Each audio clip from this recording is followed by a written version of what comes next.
Hello everyone, welcome to Tactica, Imperialis and to today's video.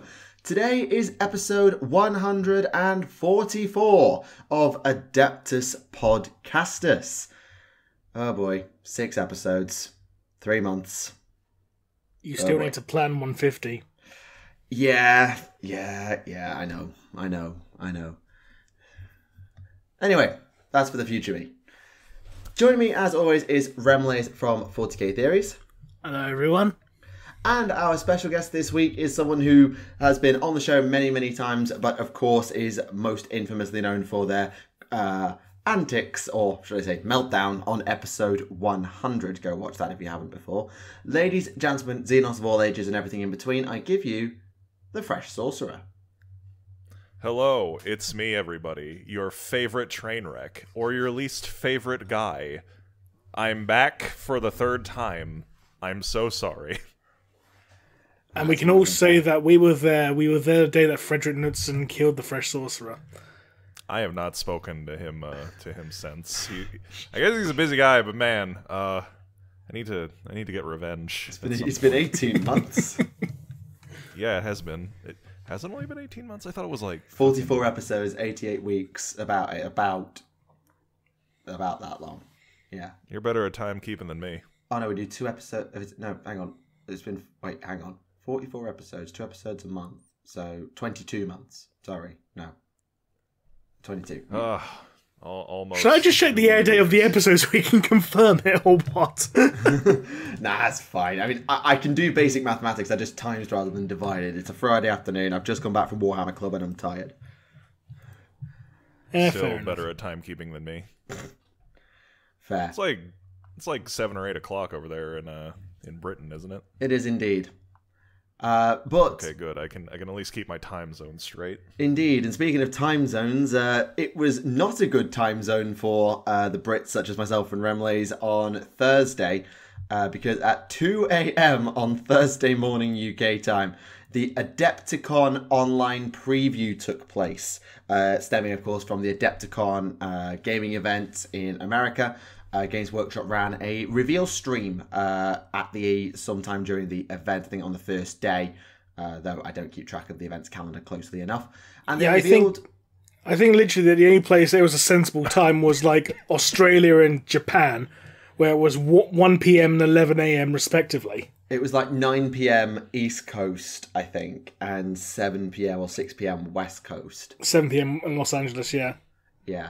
It's a conspiracy. They don't want the British to buy Warhammer 40k anymore. They want to get out of Britain. That's the real deep lore. That out of Germany too, apparently, as well, because it was 3 a.m. there. Well, I mean, hey, you know, the Germans, they're always up at the fucking witching hours, doing their mysterious rituals and whatnot in the Black Forest. I'll be honest, I thought you were going to make a reference to like German rave music or something. I mean, like, that could also be a part of it. Like Kraftwerk or something. So, I think the only place I really felt like starting when I scrolled through when I finally woke up on Thursday morning was with the announcement of Horus Heresy's 2nd edition, which has been formally announced. It's been the worst kept secret for, like, months. But at least 6 months, yeah. Yeah, but they have finally officially revealed it. Yeah, with a nice, slick animated trailer, and for some reason in that trailer, Horus sounded like he was being voiced by Scott McNeil. I mean, maybe he was. was. Scott McNeil is mighty, man. I know, but like they gave Horus like the voice of Snarl from Transformers Cybertron. That's... Yeah. I can't remember that one. That's it's basically Beast Wars Dinobot, but pitched down a few octaves.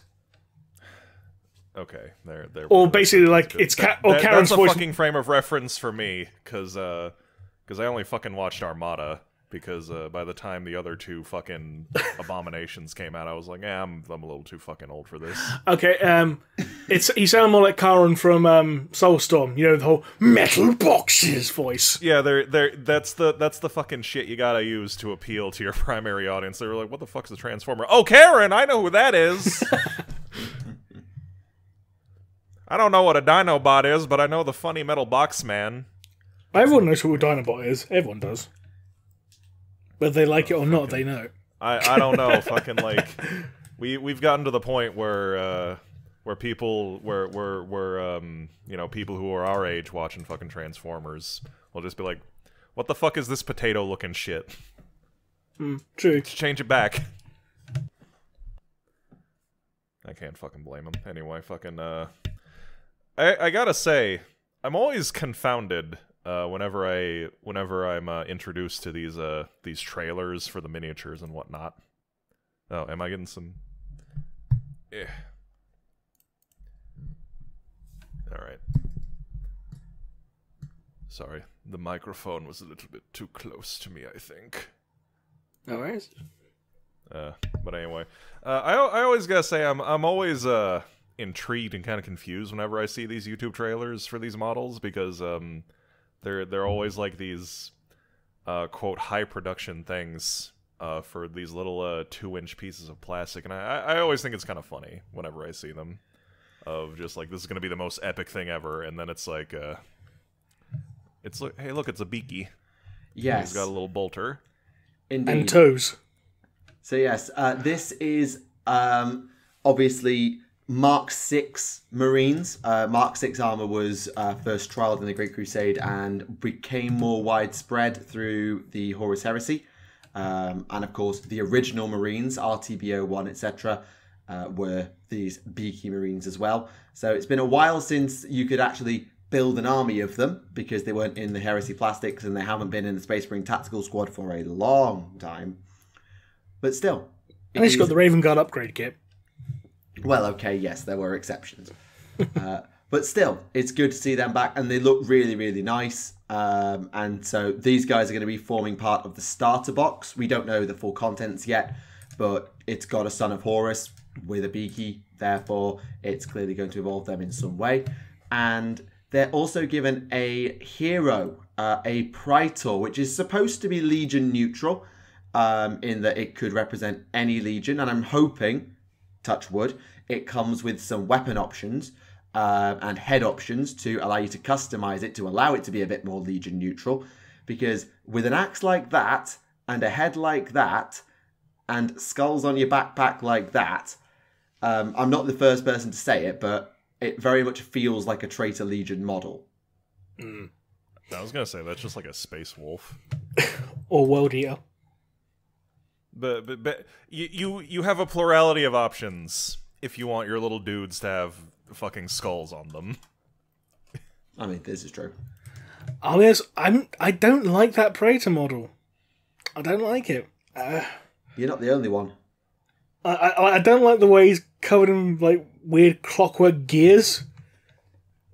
Yeah, it is. I can see what they're going for with the axe. I can appreciate that he's holding the axe in a kind of proper. I want to chop through some armor. I like the axe. I just don't like everything else about the model. Yeah, because like it's got power armor with scale or chainmail, and then all these extra decorative bits. In fairness, I've seen a lot of models with power armor that have like a chainmail, like loincloth or something. Like a lot of Chaos Space Marine stuff has that. Yeah, but this is supposed to be able to be used by the Loyalists as well. Man, it was the fucking Great Crusade. You could. No, this is the heresy at this point. Yeah, it's like look, you can if the fucking pretty boy vampires want to have chainmail on their fucking groins, I'm not gonna stop them. They'll eat me. Fair. But I'm just thinking, like, because like when you compare him to say, like, you know, the Imperial Fist Praetor that came out, it looks just so much nicer. Yeah, sometimes it reminds me more of Ultramarine. Yeah, but then again, I guess this was the fucking Great Crusade. Everyone had Roman helmets like that. Indeed. But they do make a point of saying that what they're saying is that the generic heresy range, so the Mark 6 Marines, the Mark 3 and 4 have already been moved across. A lot of the catch-all units that any Legion can take will be going into plastic. But they've said very specifically that the Legion-specific units and the Primarchs and things like that are staying in resin and not being updated. So, for example, if you want a Contemptor Dreadnought, there'll be a plastic one. If you want a Leviathan... is. Okay, yes, I know. But if you want... Night Raptors. If you want Night Raptors, there'll be resin. Yeah, they'd stay resin. If you wanted plastic Destroyer squads, for example, they would be a thing. And plastic Breacher squads, I think they might still be, or at least part of them might be resin. They're all going to go into plastic, but the Legion-specific stuff, like the unique Terminators, the Night Raptors that you mentioned, the named characters and the like, will be staying in resin. So it's going to be a bit of a blended range with the resin as the unique stuff and then the plastics that allow anyone to collect en masse.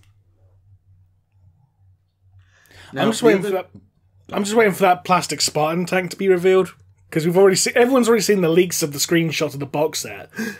So I'm just waiting for them to actually officially reveal that plastic Spartan.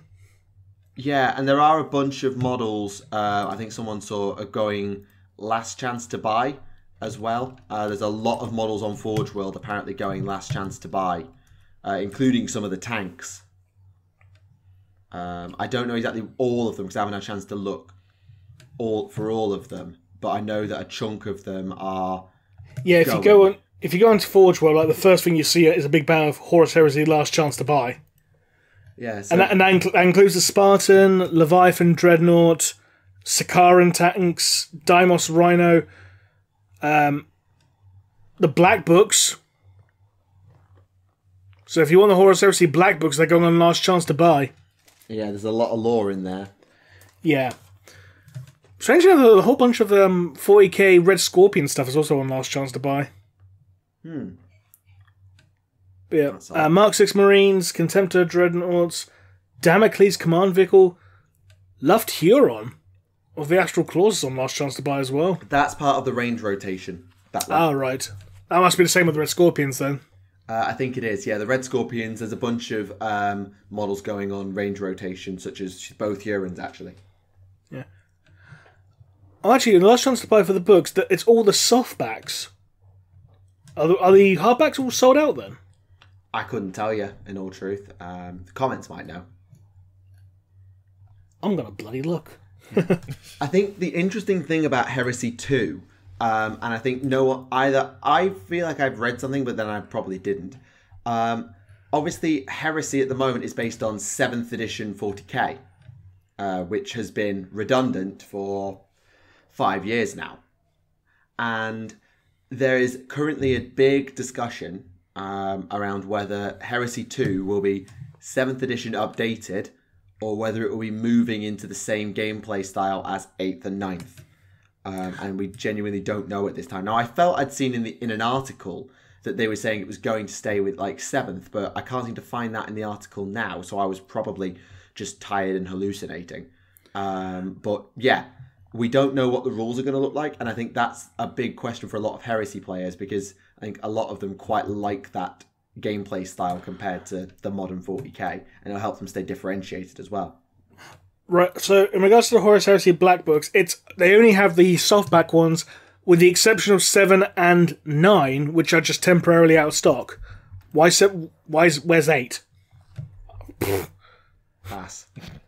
Oh, and 8... No, that's 8. 8 is temporarily out of stock in softback, but the hardbacks for 9 and 7 are just temporarily out of stock, which is a bit weird. Oh. Right. But yeah, we've got new Chaos Knights as well, haven't we? So... Yes, so staying with the 41st millennium, or going back to the 41st millennium, and with all things traitor, they have revealed 2 new codices at Adepticon. The Chaos Knights and Imperial Knights are getting their codices together, as usual.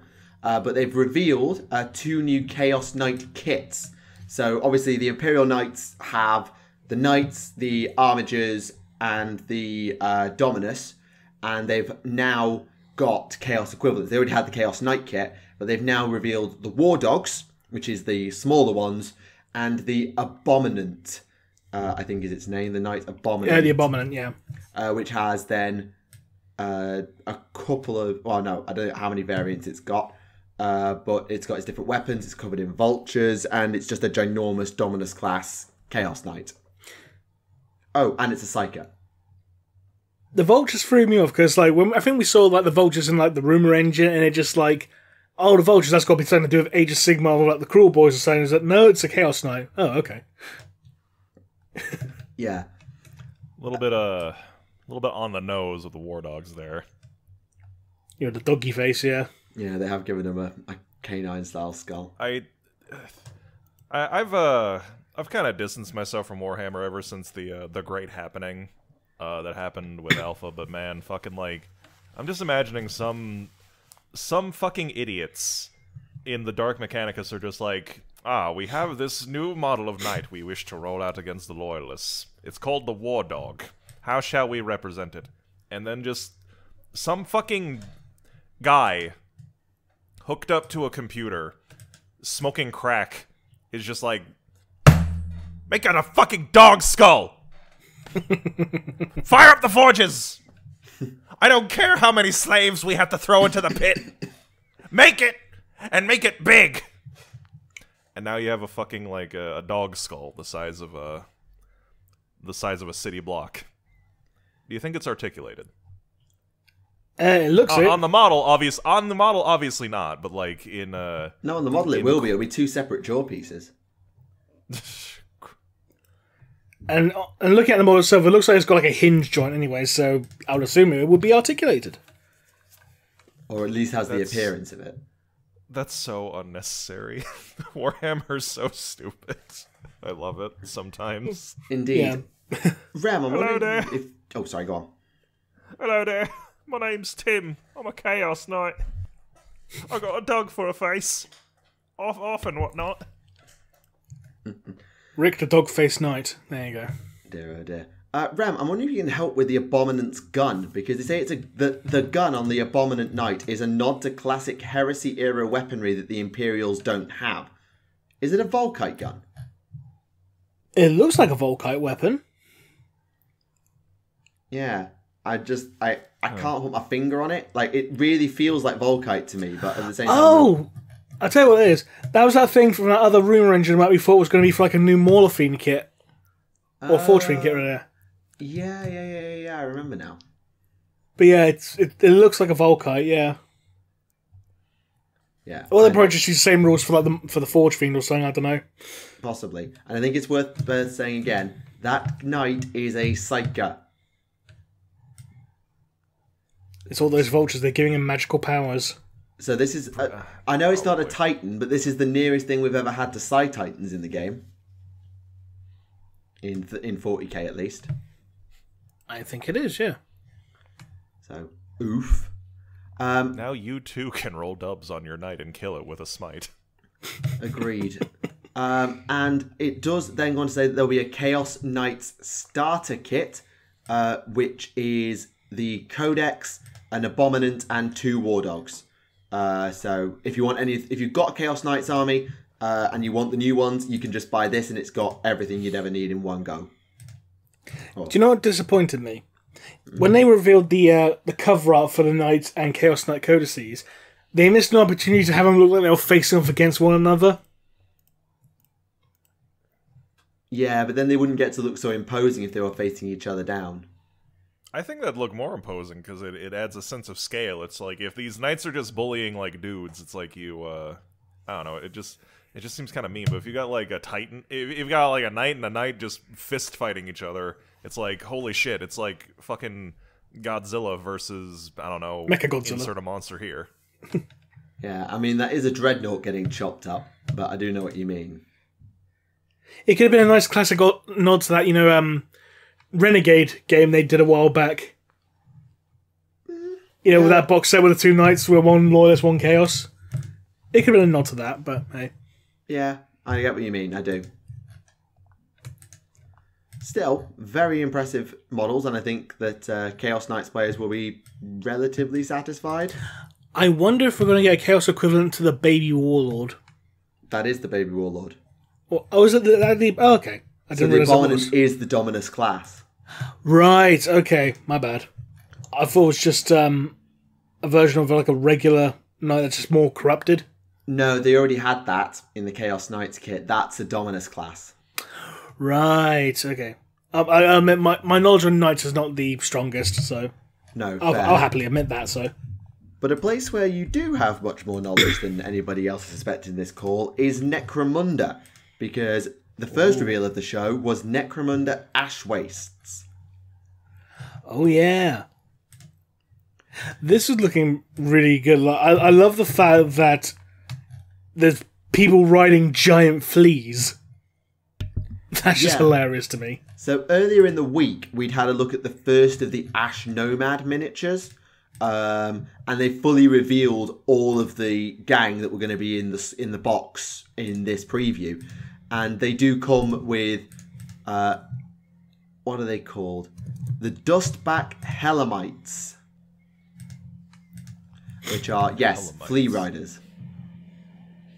Truck-sized fleas. They're described as being. With chain lances, a spear with a built-in chainsword, because why not go more extra? Look, if you live in the Imperium, you're gonna have a chainsaw on something that doesn't need a chainsaw. I mean, a chainsaw spear. I mean, that sounds very much like a Nostraman chain glaive. I mean, they have fucking chain hammers, like. This is true. Only in lore, though. We never actually got one for tabletop, as far as I'm aware. It'd just be like a fucking, I don't know, I imagine it'd be like one of those Krieger, the drills that they have, those breaching drills, but you scale it down and then you put it on a stick. And there you go, there's your chain hammer. Possibly. That's how I'd envision it, because otherwise, why would you put fucking chainsaws on a hammer? Funny enough, there was an animation that was done to demonstrate the concept by Calamity Cass. See if I can find it. But yeah, they did it like ages ago. Yeah, I remember that actually. Now you say it, I actually remember that happening. But yeah, I have no idea where it is. I can dig this. I can dig this new gang. What they got going on. Yeah, and if you're not into the Ash Nomads but want to get a first taste of playing in that style, the box also contains a squad of House Goliath gangers, accompanied by Outrider quads, so dune buggies. I thought it was House Orlok. Is it Orlok? I'm pretty sure it's Orlok. It's a gang from the House of Iron. Yeah, that's Orlok. Sorry. Yeah. Goliath's House of Chains. Sorry. Yeah, Tyrion, why don't you know that? God. Sorry, I always just Goliath have been the front guys for so many of these things. I just almost went onto default habit. But yes, the quad bikes look really good. I think they're a really nice design. One's got a harpoon gun. One's got what looks like a heavy bolter of some kind. Yeah. Or maybe just a bolter, given it's not obviously a bolter's not normally man portable, but it doesn't look that big. It's a bolter with a drum magazine. Considering it's mounted on a vehicle, I would assume it'd be a heavy bolter. But looking at the size of it, it doesn't look much bigger than it would fit in the ganger's hands, and a heavy bolter cannot be carried by a single human. Oh, unless you're Harker, of course. It looks more like the size of a bolter. Again, because it's vehicle mounted, I would argue it is a heavy bolter, because it looks roughly the size of the ones used by the old Arbites models. There was actually one that had an option that had a heavy bolter, and it looks roughly that size. Yeah, maybe. You might be right there.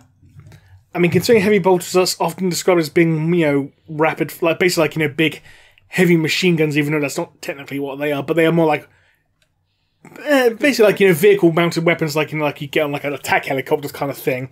It'd be more appropriate to mount one of those onto a vehicle than just a regular bolter. I don't know. I could see like a gang in fucking Necromunda being like, okay, heavy bolters are expensive. What can we do that'll still like mess a guy up if we shoot at them? Oh, just slap a bolter on a vehicle. Yeah, but at that point though, why not just heavy bolters in Necromunda? I know you can buy bolters. You can for heavies, yeah. Okay, because I was part of a game of Necromunda a while ago, like a campaign, and bolters were the shit. Yeah. Because, people usually don't have access to those. Yeah, you compare them to lasguns and carbines, and you notice the difference. Especially for fucking fighting House Goliath. Yeah, I'm positive they're actually an option for House Goliath heavies to take. Well, I mean, it would make sense for Goliath because they're freaks. Yep. Yeah, true. But again, like on a vehicle, you'd want something ideally rapid firing. So if it's not going to be heavy bolter, then why not? Why stick a regular bolter? Why not just stick like a heavy stubber on it instead, kind of thing? Yeah, I mean, just because the other one's quite a small harpoon gun, and these vehicles are very light, I'd worry that with a gun that big, the recoil would literally flip them over. Have they decided if bolters have recoil yet or not? Because it seems to change sometimes. It depends on the author. Okay. Rule of cool depends on the author.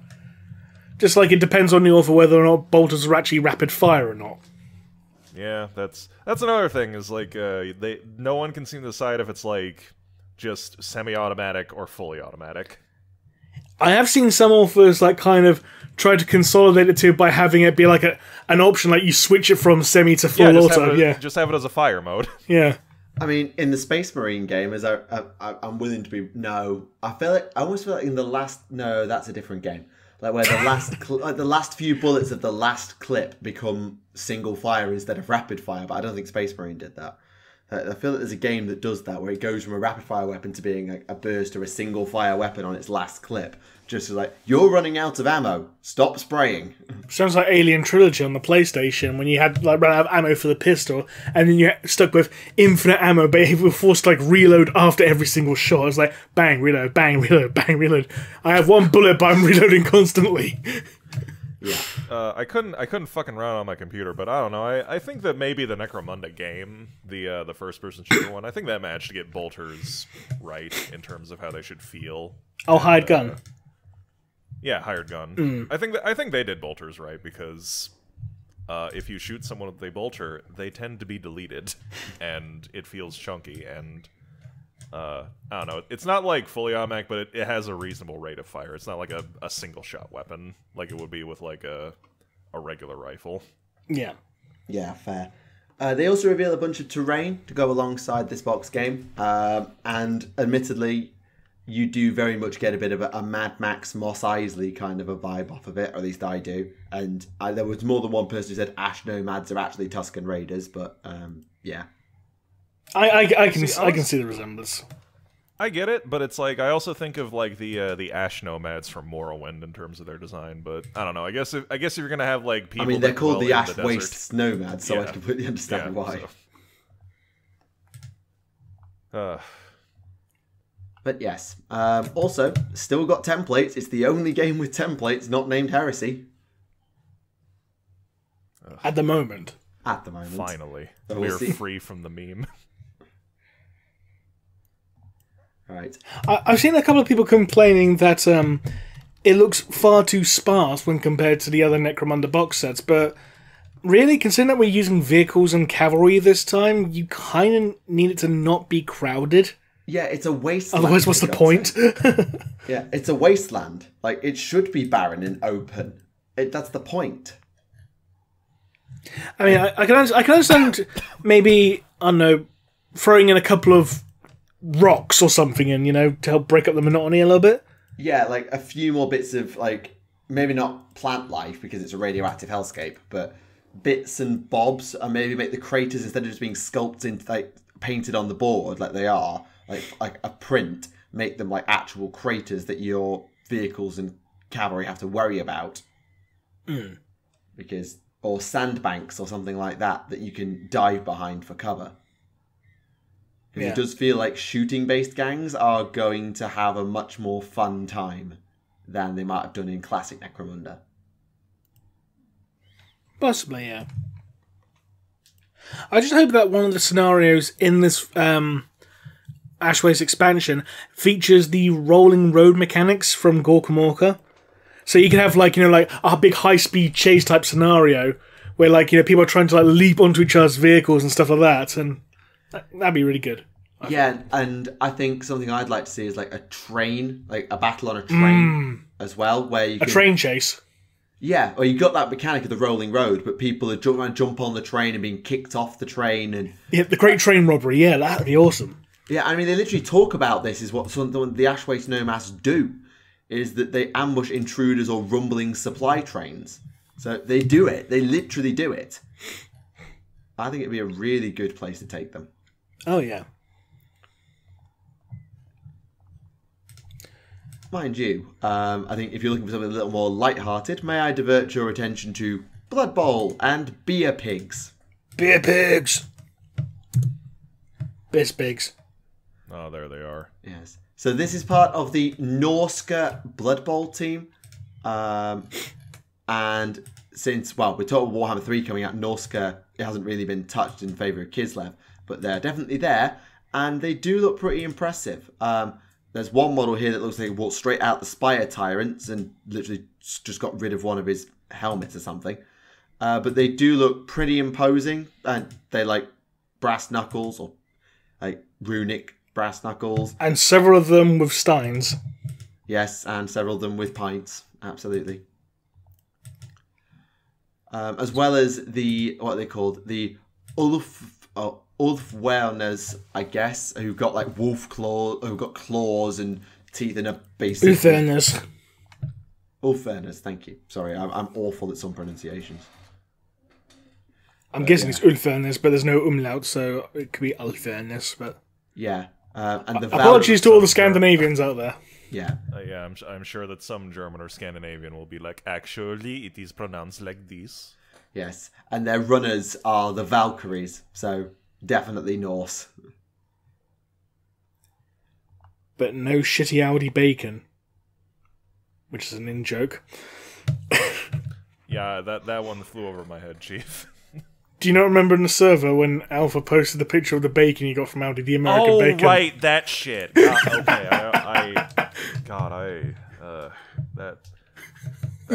that came out. Okay, now I remember. Fuck. And it's just like, Alpha, that's not how you're... A long time ago, in a Discord far, far away, Alpha was like, I've made bacon, and it was the most offensive fucking bacon I've seen in my goddamn life. And everyone jumped on him and was like, Alpha, this is fucking raw. And he's like, it tastes bad. It's fucking raw, you idiot! It wasn't even the fact it was the raw, it was the fact that when he cooked it, there was all that white gunge. Yeah, because that's... All the preservatives, like, that's most of the way of the bacon gone. And he's like, but it's American-style bacon. And it's like, you son of a bitch. No, it's not. I have American-style bacon, and it doesn't look like that. Love Blood Bowl. Never played it in my life, but fun concept. Yeah, it's one of those of it's one of those of I've got so many armies and projects on, but if I didn't, or I wanted just a side project, a Blood Bowl team would be quite nice. I'd fucking play Skaven. I don't care if they're bad. Also fair. Do you like bacon, Tactica? Yes. To be fair, I prefer a sausage sandwich to a bacon sandwich, but... Ooh, controversial. Don't talk... okay, bacon sandwiches fucking confuse the shit out of me, because to me, bacon is like an accoutrement. It's like a side dish that you have alongside like eggs or sausage and eggs. You don't just have bacon by itself. No, I get you, but it's, with us, it's like eggs is the accoutrement to your sausage and bacon. There's also the fact that we have different bacon to you guys. You and your fucking like... Like, so our bacon has a lot more meat to it. Yeah, it's bacon and eggs, not eggs and bacon. So, clearly the bacon is the centerpiece of the dish if you do that. That's a ham slice. No, it's back bacon. Yeah, that on the top is what our bacon looks like. God fucking damn it! I thought that America was supposed to be the fat asses here. God damn, fuck you! Give me that. To be fair, we've got the same amount of fat on the bacon as you do. It's just we've got actual fucking protein on it. No, I'd say there's actually slightly less fat on the UK one there. Arguably, yes. So, yes, you're still the fat ones, America. Fucking. You got more fat, we got more meat. Wrong. There we go. I'm not wrong. The goddamn fucking British are at it again. I'm but I'm not wrong. I don't care if you're not wrong. We threw tea into Boston Harbor because we didn't want to pay taxes. We have a proud tradition of being shits. I'm gonna go to dump something in your river now, in one of your harbors. You're like an island. You got there's enough sewage in our rivers because politics. I'll dump your fucking bacon that's making me jealous into the fucking river.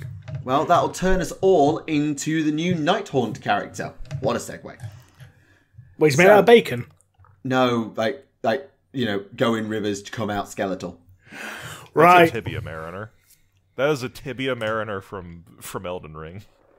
Ring. So this is a Nighthaunt named character, Auric the Drowner, who killed those he was supposed to be transporting on his ferry. And in death, he is a guy who can who can offer his allies passage through the underworlds.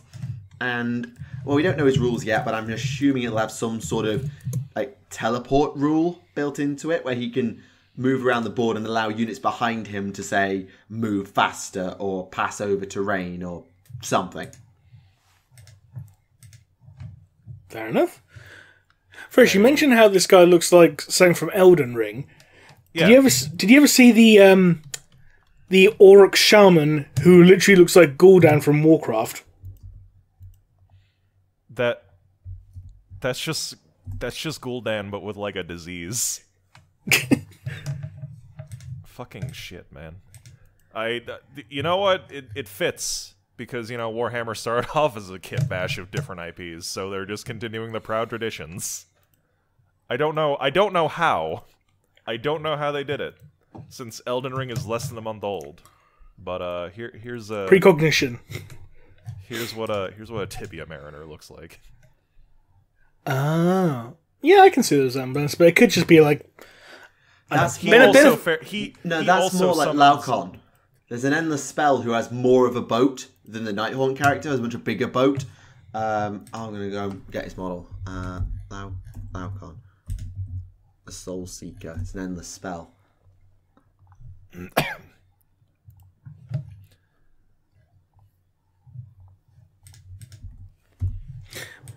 But yeah, speaking of endless spells, is it an endless yeah. spell? So this is new.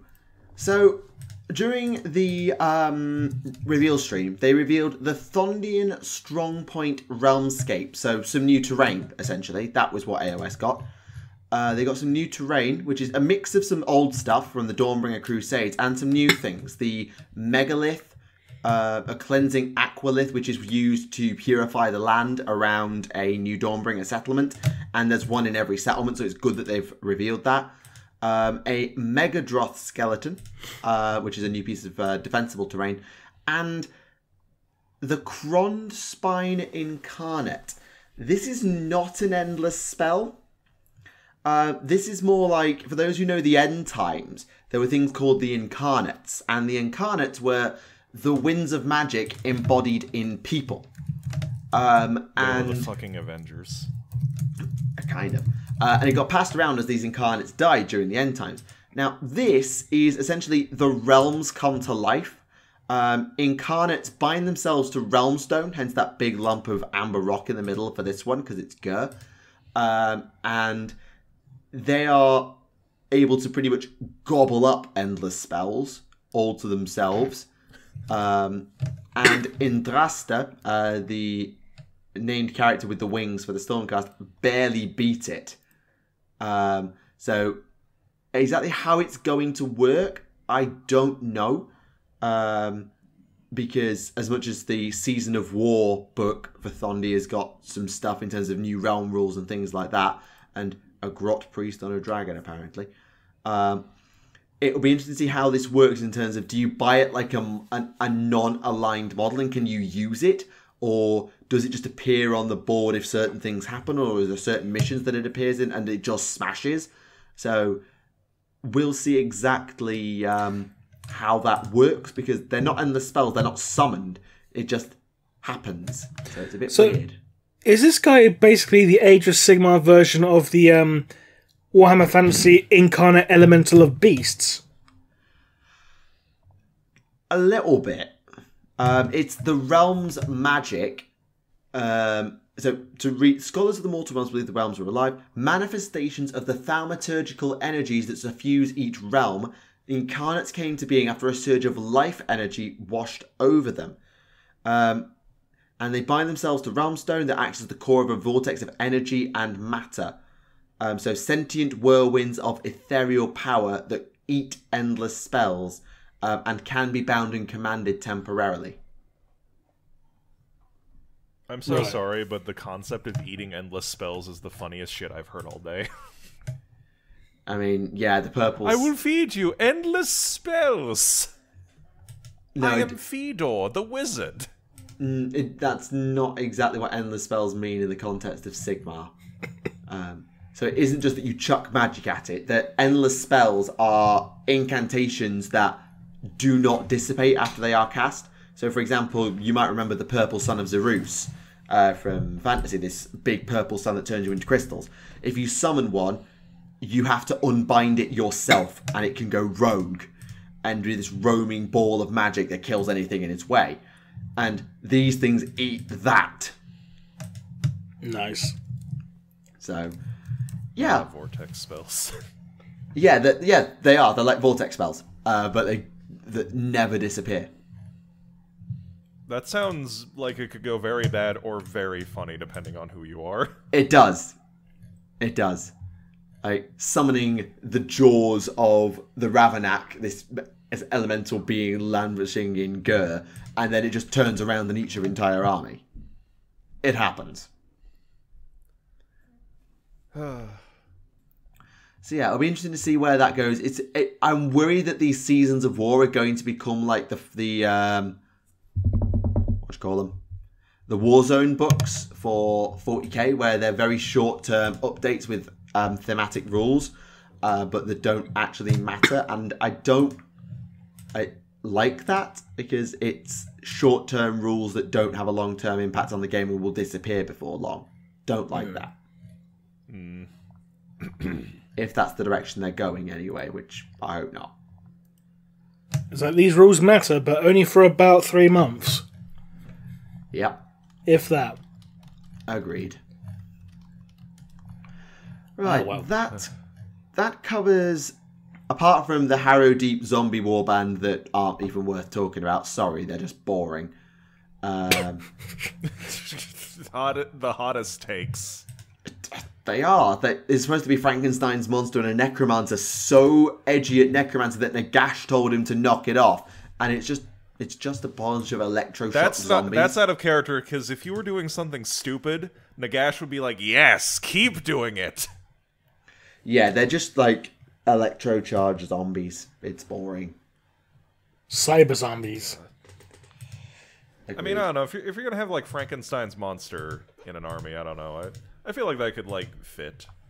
I don't know why Nagash would be like, no, don't do that shit, because I feel like poor writing. If you do anything that causes like misery and suffering, I think Nagash would be like, fuck yeah.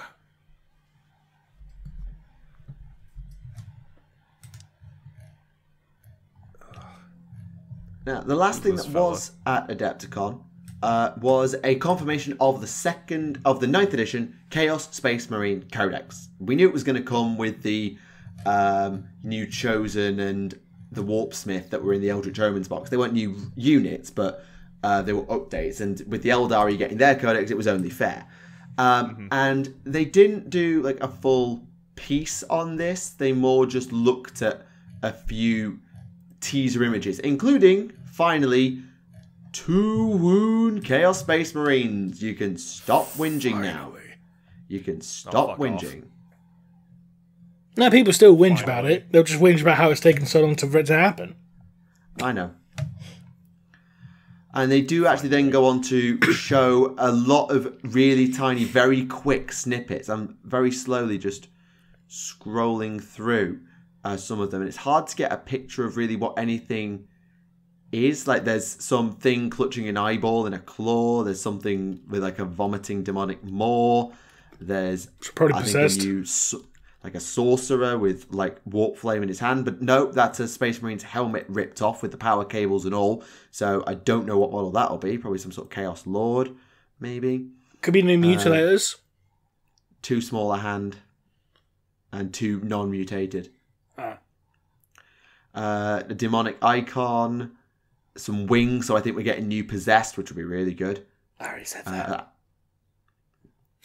Possibly some new cultists, because that doesn't look really big enough to be a Chaos Space Marine. And then, yeah, it's really hard to get a full glimpse of what everything is, but I think one of the things we're getting is new possessed. I just realised that if we get a new cultist, that means like the combat patrol box, it's going to be like a Chaos Sorcerer, 5 possessed, 20 cultists. Hey, remember that was the meta for a while in one of the editions of just like fuck it, Chaos Space Marines, fuck them, cultists. Really? That was the meta? Yeah, don't play. Yeah, because they were cheaper, you could get access to your more powerful units more easily by taking cheap units of cultists instead of units of Chaos Space Marines.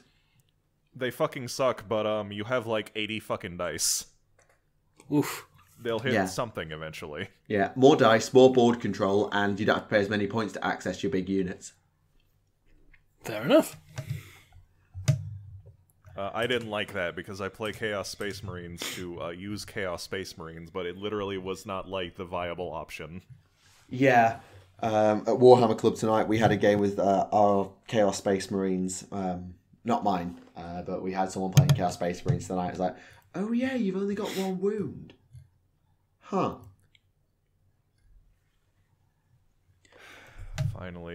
Finally, my people are free. After 10,000 years, I'm free. It's time to conquer terror. And now with 2 wounds. So we can jump around a bit now because that was one day of news sorted, but there were a few other things around as well. So one of the Miniature Mondays was the Dragon Emperor for Lord of the Rings. I know we don't normally talk about Middle-earth miniatures, but I had to draw attention to this one because holy cannolis, it's good. That is actually surprisingly nice.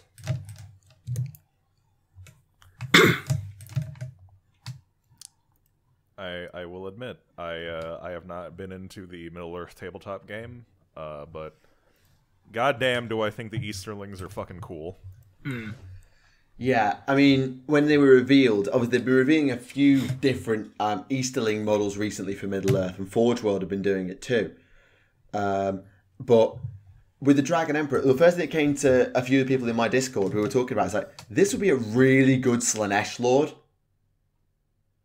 Like, with the golden armor and a palanquin carried by his followers with all the dragon symbols and the icons and all this. This would be a really cool Slanesh Lord who, instead of doing the whole, like, stapling things into flesh and feeding off of pain, just walks in like an elite armored badass and munches everything in his way and looks fabulous while he does it. I can see it being also a potential base for an Ossiarch Bone Reaper one, considering the Ossiarchs have a very, Eastern aesthetic to them anyway. Yeah, you'd have to be very careful how you painted it, because obviously there are bits of it that look like just gloved and booted flesh. You'd have to...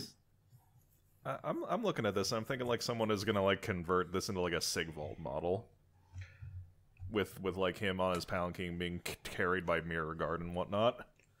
Yeah, I mean, Sigvald has Not that we talk about Sigvald. I know he has his new model. He's a Demon Prince now because I guess when you... He's not, actually. Oh, is he? Wait, I thought he was like a Demon Prince now. Because no, he does not have the demon keyword. He was trapped in a mirror in Shadespire for ages, and then they let him out because the Caradon are idiots. So he's just still, bigger, more powerful. He is still mortal, but he is like Slanesh's like ultimate mortal champion, and like people will flock to fight and be anywhere near him. I still think that's really funny because Sigvald fucking sucks. Not anymore. He's a murder machine. No, I mean like his one thing of like lore is like, I'm going to invade the elves because they have better hair than me. Oh shit, I lost. Okay, bye. Yeah, and then the troll pissed on him.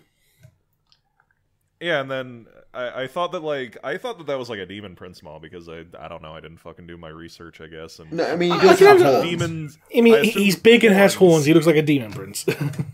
But Yeah, I've got it's him like- I've got him stood next to like a Lord of Pain, and he's only like a head taller. And next to my like decent sized demons, he'd be dwarfed by a demon prince. But yeah, I know what you mean. I think it would be a really cool alternate way to do Sigvald if you give him his shield and his sword and his hair, and you do it like those 3 swaps. I think you could definitely do something really cool with a Sigvald conversion and a palanquin of like Painbringer followers. You could do something really cool there, actually. Yeah. Wait, does he not use the mirror guard anymore, or is that like is that kiboshed?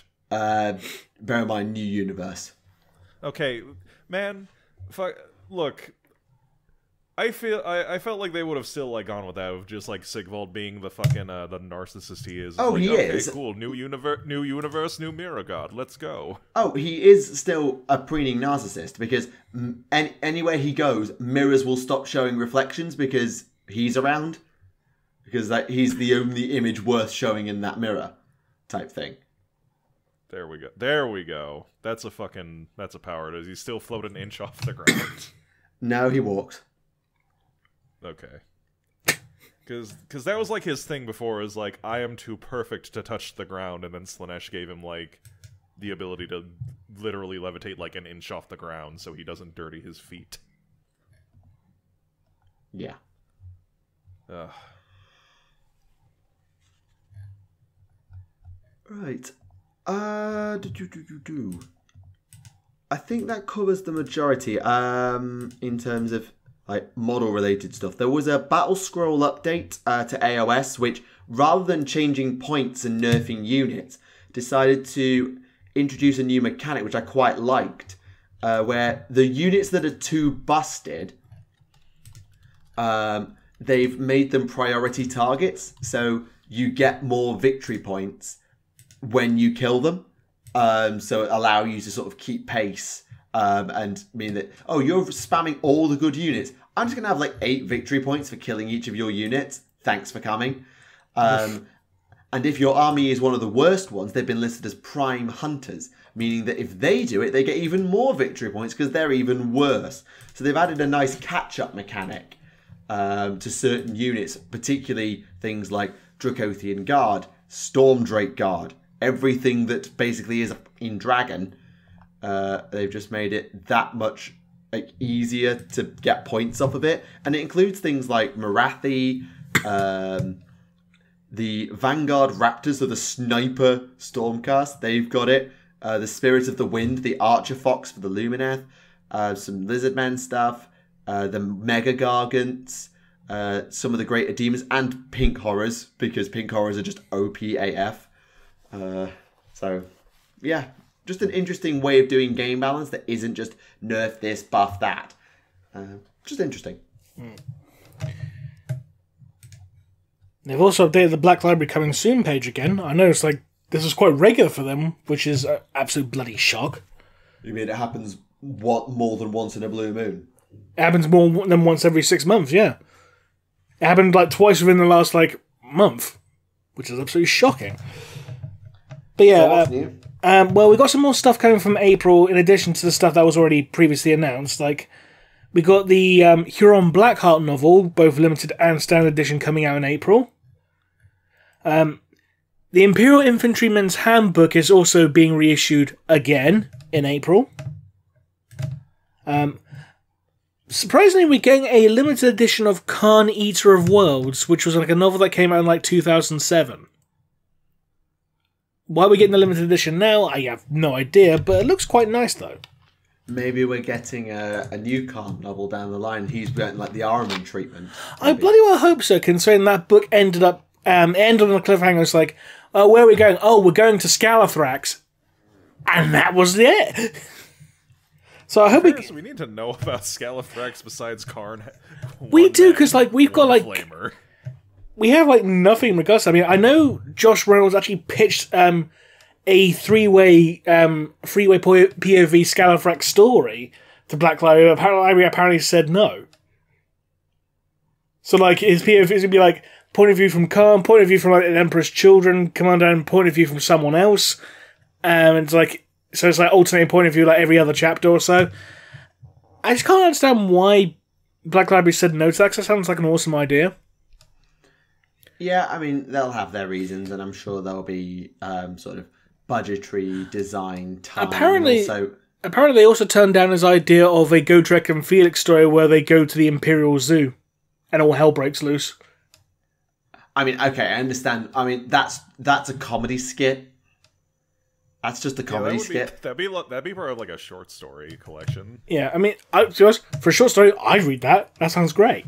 Oh, I'd read it. I would read it, but I can understand like your slapstick comedy skit not being what they wanted to write at the time. I can understand that to an extent. Fair enough.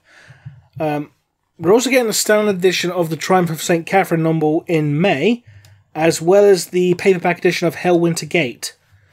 And then, okay, yeah. And then we're also getting the standard issue release of the Vincula Insurgency for the Gaunt's Ghost series. Okay, nice mix. And that's about it for the updates. Yeah, I admit I'm not fussed for getting the Triumph of St. Catherine novel or Hellwinter Gate. As much as I read the Space Wolves Dawn of Fire novel, Wolf Time, it's not... I'm not going to sit here and say it super enamored me to the Space Wolves. I mean, in fairness, Hellwinter Gate is like book 3 of 3, so you can't need the other 2 books beforehand, really. Yeah, true. I think I might pick up the Kragnos book because that just sounds fun. But apparently he fights a living river. Age of Sigmar. I love Age of Sigmar. Things happen in Age of Sigmar. They do. They really do. So what about the Huron Blackheart novel? Oh yeah. I admit I haven't seen any of the... I've either not seen or completely forgotten all of the promo for it. And also, I never get limited editions when they come out. Because... No, but the limited edition of Huron Blackheart's coming out at the same time as the standard edition. Oh, that makes a change. It's just that the standard edition looks like a fucking physics textbook. Oh, it's that one. Oh, yeah, it's that one. It's just because it took like 6 months for the Gazcool one to come out that I hadn't even considered them coming out together. Yeah. I think we can all agree that the limited edition looks a hell of a lot nicer. It really does. It looks like a fucking book that's not something you find in a fucking school chemistry lab. Yeah. Yeah. But I think, okay, I might get that one. Assuming you don't beat me to it. I mean, I'll get the limited edition, but I might not be able to read it before you read it, so feel free. Yeah, I think I'll go Kragnos, I'll go that one, and maybe one more. We'll see. Mm. Oh, and we're also getting the second Malice Darkblade omnibus for Warhammer Fantasy as well. No, too much edge. Malice Darkblade. He is the least coolest man on the planet. Yeah, I love him. So edgy. Well, in fucking fairness, it's the Dark Elves. I know, but he's edgy by the standards of the Dark Elves. I still remember when he first appeared in the Warhammer Monthly comics. That's a reference. That's it is old. A reference. That is old, yeah. Like he came about, he like burst onto the scene around the same time as Cal Jericho. God, fuck that. You know what? Those, now that you mention it, I can see them being around at the same time. They are definitely products of that era. Yeah, except that, Cal Jericho still remains a lovable rogue and is not lambasted for being an edgelord.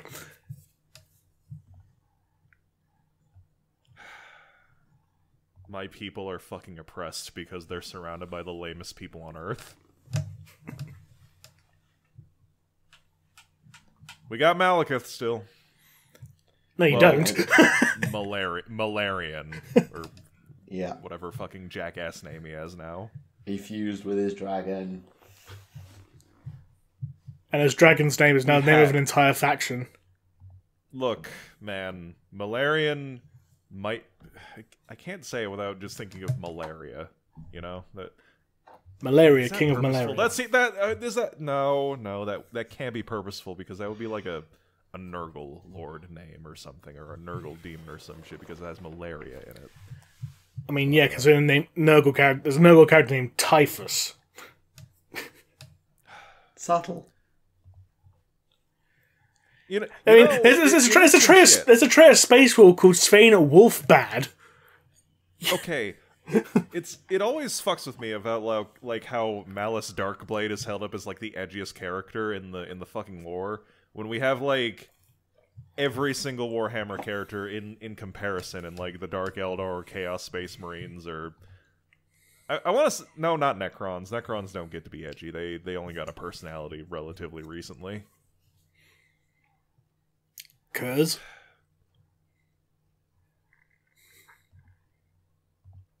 you know, at least Tyranids aren't edgy. I mean, they're very spiky. Malice Darkblade isn't so much edgy as he is just completely flat. Okay, what the fuck is that? Flat. Well, flat is basically when something that's not bumpy. No. Sorry, we were talking about Tyranids.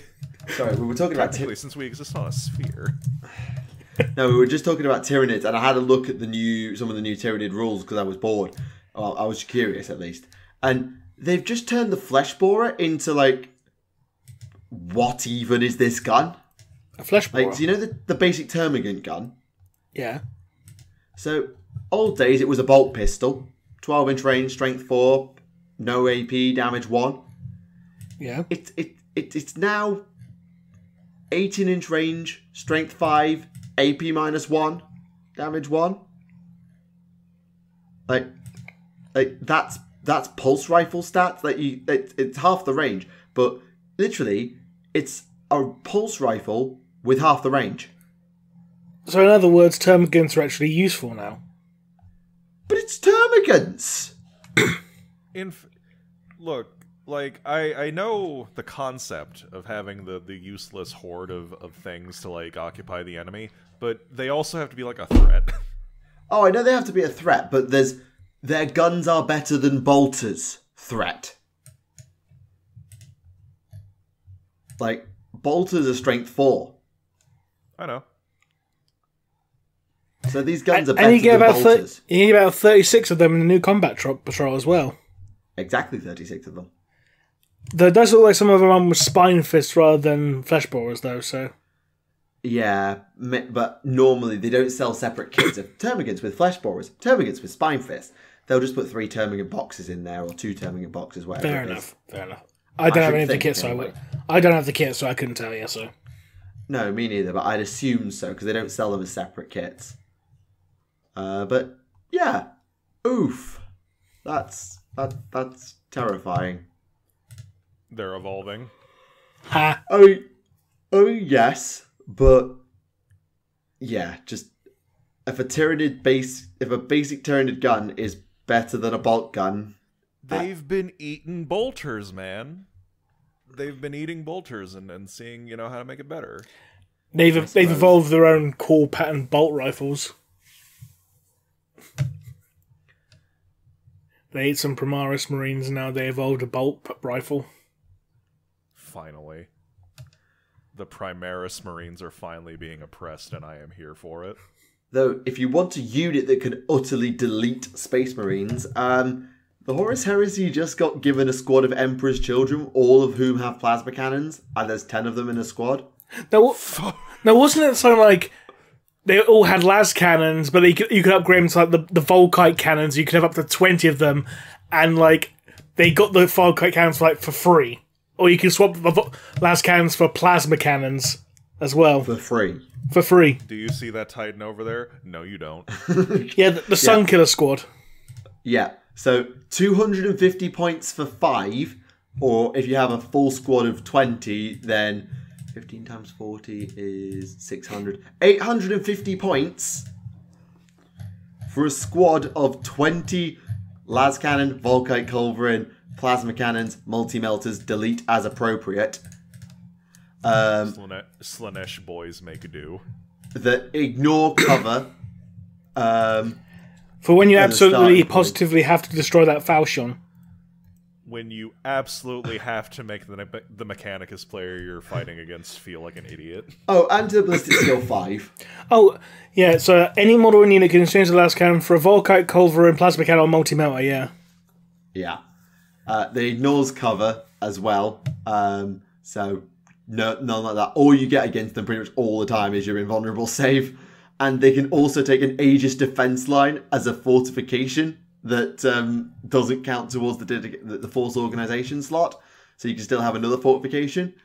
So you could just give them like a flat cannon Aegis defense line on top of your normal fortifications. Just like, what? Slanesh knows how to pamper their legion. Yeah. Meanwhile, the White Scars get a new destroyer squad, the Dark Sons of Death. Who are all red. That's the stupidest name. Tell me about them. So, in instances where their enemy had fallen so far from humanity's light, the hope of Imperial compliance was lost, or an abhorrent xenostrain stood before them that could not be permitted to exist, the White Scars would call upon the I'm not even going to try and pronounce that, the Dark Sons of Death, to bring about the unmaking. I genuinely cannot pronounce that. I will completely butcher it. I'm not even going to Spell try. it out. Spell it out. No. Just spell letter by letter. I'm not even going to try. So, you don't. So you don't know what letters that it uses. Oh, K-A-R-A-O-G-H-L-A-N-L-A-R. Like. Whoa, slow down. Say that again. K-A-R. God damn it. K-A-R-A-O-G-H-L-A-N-L-A-R. Right. I'll wait. Karalgana. Yeah, it's hard. It's not something we're used to pronouncing. So yes, anyway. These guys were deployed as a final irrevocable measure, and unleashing them was a decision that few commanders took lightly. Broadly, the 5th Legion had a respect and reverence for the life and death of an enemy warrior, but these guys sought not only to destroy the enemy physically, but also through ritual Chagorian rites, spiritually. This connection with total and all-encompassing death caused them to be regarded with unease, and as such their armour was marked with wards of banishment and talismans of purification to avert the spirits of darkness that followed in their passing. So what they would do is they would literally soul destroy you after they kill you. Okay, so it turns out that's actually a reference to Turkic mythology for a being named Auric, who is the god of death. And Auric's 9 sons, the Karagalna, it literally translates as the Dark Boys, and he also has 9 daughters known as the Dark Girls, called the Karakizla. Okay. There's also a dinosaur named after this guy called Erlichosaurus. How badass of a dinosaur is it if you're named after a Turkic death god? Considering it's a Therizinosauride, probably not very. Considering that Therizinosaurids are basically just giant ground sloths but as birds. So yeah. People, if you're gonna name something after like death, you gotta make sure it's like the baddest. Okay, that's embarrassing. Like I said, it's a ground sloth if it was a bird. So yes, these are jump pack. These are assault marines with rad grenades, the ability to counterattack, which is an old universal special rule. They can be taken as retinues for jump pack librarians. Once per game, they get fleet and rage, so they can run and charge and get +2 attacks when they do. And they can give up their sweeping advance roll in order that all enemy units within 6 inches must take a leadership tech or have -1 weapon skill for the next turn. Do you know what they should have done, since they're making as effectively DLC for Horus Heresy? They should have done a nice little reference back to, 1st edition 40k. Because do you remember back then when the White Scars had a specialist assault squad known as the Soul Drinkers? I wasn't born. They should have just called the squad the Soul Drinkers, just to be as a reference for that. I wasn't born. The Dark Sons of Death. I mean, yeah. Since we've been talking about edgelords, yeah. The Dark Sons of Death and Soul Drinkers and the Ground Sloth dinosaur named after the god of death. It's one of those 6 degrees of separations. All you got to do is find a way to add bacon to the mix, and there you go. Something, bacon, artery clog, something, heart disease rates, death, there you go. I was going to say, dinosaur, bird, turkey, bacon. There you go. Man, if fucking dinosaurs existed, that's what they would be used for. They'd be used as a food supply. They wouldn't be used for anything cool. I mean, we do use dinosaurs for food supply. They're called birds. You're a fucking jackass and I kill you. Dinosaurs are birds. Birds are dinosaurs. Look, you can keep saying that, but Jurassic Park tells me that shit looks cool. Yes, but Jurassic Park also had them having their DNA mixed with frogs. Look, not everything is perfect. No. Except for the person who made the Senator Armstrong fight song in Metal Gear Rising. Because that song was awesome. Yeah, every game that exists is worse for not having that, but that's not here or there. No. So leave the comments to that. Leave in the comments down below the lyrics to that song so we can all join in. There we go. Who would win in a fight, Senator Armstrong or Space Marine? Leave comment, subscribe, like, vote on the Twitter.com. You sounded just like Alpha then. It was scary. I've known him for almost 10 years now. I'm absorbing his essence. Oh, God. The fresh Alpha Booster. God, shut the fuck up. I mean, you walked into it. It would be fresh. It would be Alpha Resh or Fresh Busa or. I'm just now getting a reference that, the Daniel, the cool Daniel meme was like Alpha Booster, the fresher Alpha Booster. Yeah, it's Alpha Busa, the less talented but cooler Alpha Busa. Man, fucking one of these days we're gonna find Alpha again, and I'm gonna steal his fucking chickens. Not his kidneys, his wallet. I'm not gonna steal his chickens. I mean, he is the poultry mancer. The fucker has a son and he lives on a farm. He's doing more with his life than we are. I'm a teacher, so I know. Are you? You didn't know? In fairness, we don't talk that much. No, I suppose not. But no. Yeah, I've been teaching for... No, wait! You did mention that, like, you were gonna show this to, like, your students, and that I had to rapidly apologize. My ass. I had to calm down my ass because I was with Carl, and you were going to show this to your students. Well, it was more that they could stumble onto it, and they have. Yeah, well, fucking. That reminds me. Whatever. When I was your students' age, I was looking at worse shit than this. I was just saying, that reminds me. Has anyone heard from Carl as of late? Yeah, Carl's busy with life. Yeah, true. I've been talking to him recently and trying to reconnect and whatnot, but he's just busy. New episodes of the Fresh Carl Cast when? Probably never, because Carl wants to do other things with his life. Fair. But yeah, there's he's alive. He's doing good for himself. That's good. Good for him. Absolutely.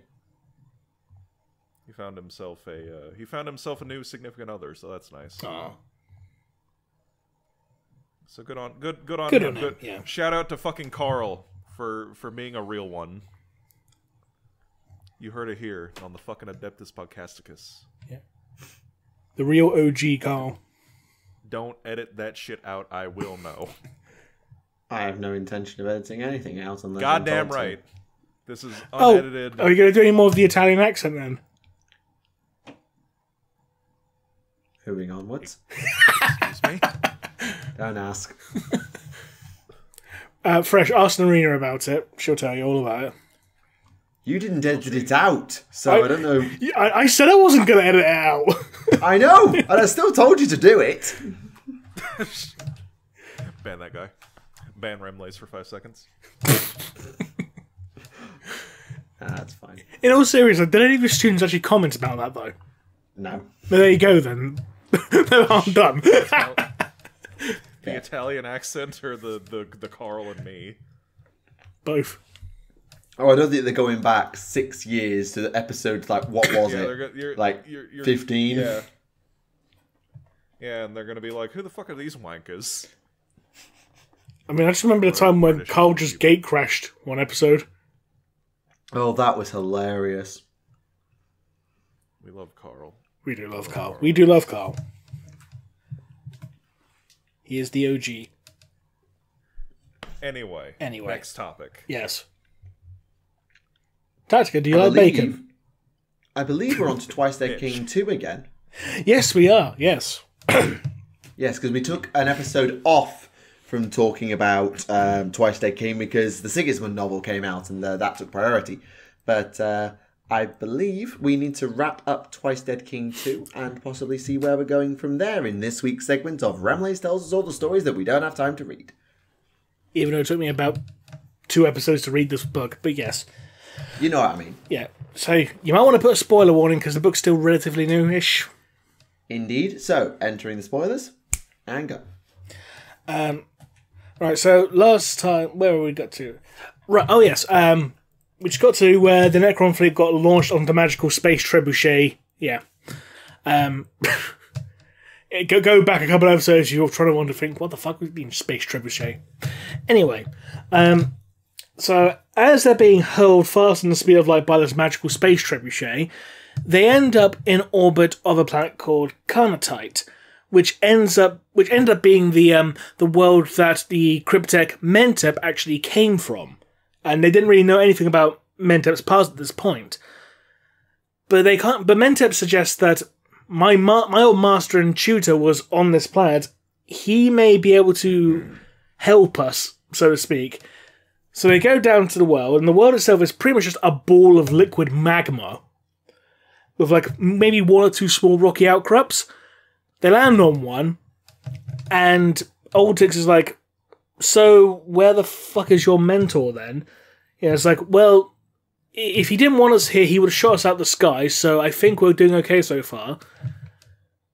Then out of the magma comes like this most monstrously deformed Necron you've ever seen, like tentacles and everything, like mechadendrite type tentacles, not organic, obviously. Yeah.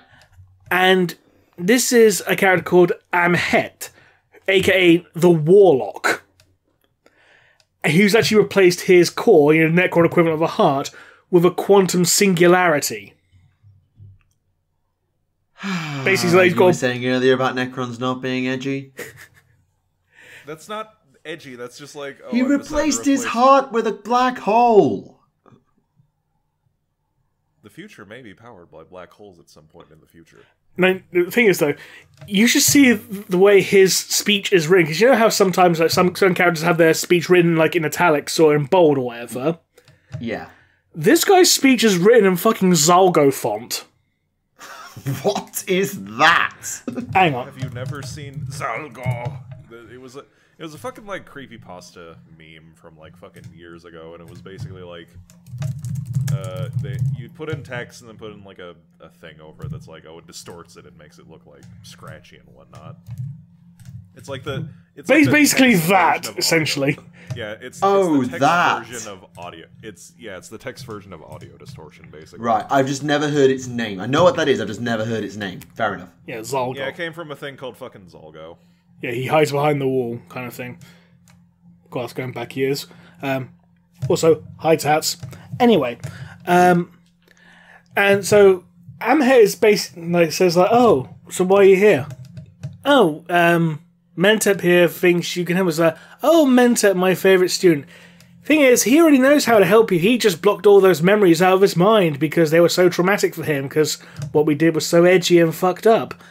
But yeah, what you need is something called the Ghost Wind, which is basically a equivalent of the Ghost Walk ability Necrons have, except it can be used on a monumental scale, i.e. to transport an entire fucking fleet. Right. And it's like, I will give you access to this, and my price? There is no price. Or is there? Wink, wink, nudge, nudge. But there isn't. Or is there? Alright, thanks, Kairos. Yeah. So they leave the world and use the Ghost Wind to travel to a new place to settle the dynasty. And the ship's basically made its own course. It's plotted the course on its own. Where's the ship taking us, Mentep? Oh, it's taking us to Drazak. Which is, for the benefit of those who've forgotten, the kingdom of the Bone King in the Ghoul Stars. Yep, okay, yep, seeing the problem. The tomb of the flayers, yeah. The flayed one kingdom, yep. Yep, that's quite an obscure one if you don't know your Necron lore, so. And it's like, what the fuck do you mean it's taking us to Drazak is just a myth, the Bone King is just a myth. It's like, well, it's taking us there, so... It's like... Well, evidently fucking not. Okay. Absolutely. Okay, so what the hell are we going to do when we get to Drazak then? Because I don't think he's going to be too friendly to us. And Altus's like, well, we fight and take over the world if we have to. Because why the fuck not? Of course. Of course. So as they're journeying through the Ghostwind to Drazak, was it Lysicor, the Death Mark, he basically comes up to Oltix with like a big jar, like a big massive oil drum sized jar. It's like, I have a present for you, my king. It's like, what the hell is that? Open it and you see. Inside is a human, like a very skinny, quivering human. It's like, why have you brought me a human? It's like, it's not just any human. It's a psyker! And oh no. And I was just like, Lysica, are you completely fucking insane bringing a psyker on board? It's like, oh, we're in the ghost wind. It can't use its warp powers. It's fine. Confident, considering you just learned what this thing was an hour ago. And as the psyker is basically like, gaining his bearings, because he's just had the lid of a jar popped off, so he's like still partially blinded. He looks at Oltix and just sees like a golden shape, because Oltix had his body covered in gold from the melting down prow of Emperor's battleship.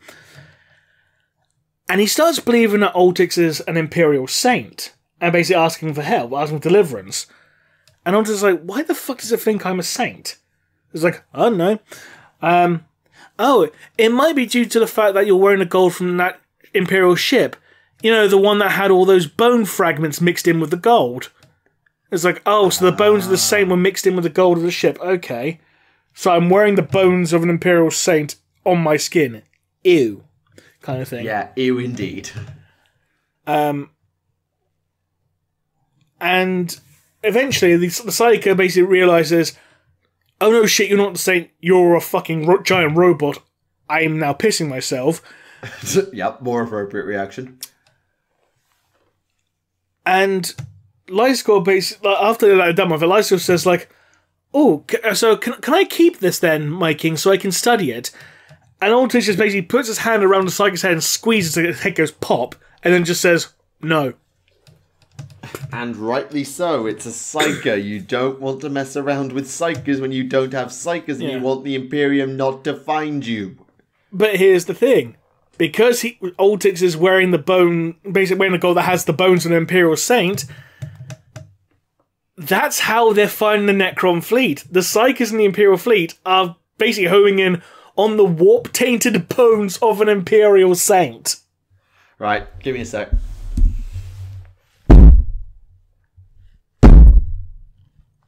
Don't Necrons have, text still that's I don't give a fuck about warp technology? It's not so much they don't give a fuck about warp technology, it's it's beyond their reach. They don't have access to any warp technology or abilities whatsoever. It's complete. I thought they were, anti-warp because of their nonsense, and it, made them more difficult to harm with. The warp itself is described as being anathema to them. I guess that must have changed at some point, because I remember them having anti-psyker stuff, because they the only model that has anti-psyker was the Pariahs, I think. Yeah. And they got removed. And the Tomb Spider had it for a bit with the Gloom Prism, but that was it. Which sucks. Also, ow, my head. Ow. You're right. Ow, I haven't had this like that in a while. Oh, your head does. Alright. You didn't hear it? No.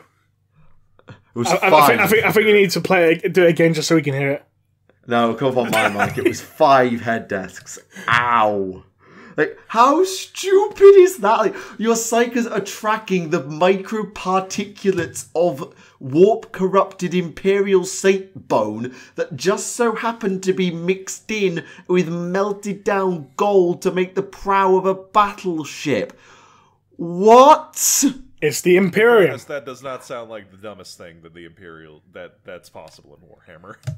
No, but it's still head desk worthy. Like, It's the Imperium, what? they're just nut jobs. What do you expect? Yeah, but I understand that, but like, it's a saint. Why have you turned its saint's bone into microparticles that you've covered in? Like, you turn the skeleton into gold and preserve it as a relic. You don't turn it into the prow of your bloody ship. But the thing is, though, the ship itself is a relic.